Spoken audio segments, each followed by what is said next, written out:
నేనొచ్చి 60 సంవత్సరాలైంది. అయ్యో బాబాయ్ 60 సంవత్సరాలు కాదా మరి? నేనొచ్చి గంట అవుతుంది. నీకోసం ఎదురు చూసే ప్రతి నిమిషము ఒక సంవత్సరంలో అనిపించింది. అయితే రాజాగారు ఈ రాణి గారి కోసం చాలా సేపటి నుండి ఎదురు చూస్తున్నారన్నమాట. రేపటి నుంచి అలాంటి ప్రమాదం ఏం అవసరం లేదు. ఎందుకంటే రేపటి నుంచి నేను మీ దగ్గరే మీ కళ్ళ ముందే ఉంటాను కనుక.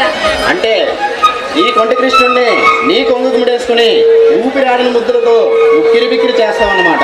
అబ్బో అబ్బాయి గారికి కవిత్వం బాగా ఎక్కువైపోతుంది. నీకోసం ఎదురు చూసి చూసి కవిత్వం ఏం కర్మ, ప్రేమ కావ్యాలే వస్తున్నాయి. అంటే రేపటి నుంచి ఎండమూరి నవలలు రాస్తారనమాట.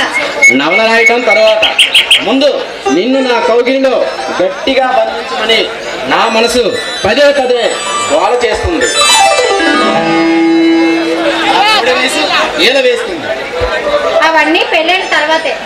కోనసీమ కొబ్బరి పండు లాంటి నిన్ను నా ఎదురుగా పెట్టుకుని కుదురుగా కూర్చోవడం నా వల్ల కాదు కలిసినది. అవునా?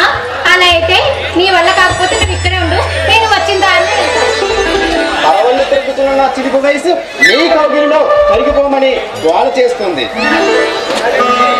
నేను కూడా మీ ఊహల్లో తేలిపోవాలని నా మనసు తహతహలాడుతుంది. మన ఇద్దరం కౌగిలిలో స్వర్గ సుఖాలే అందుకోవాలి.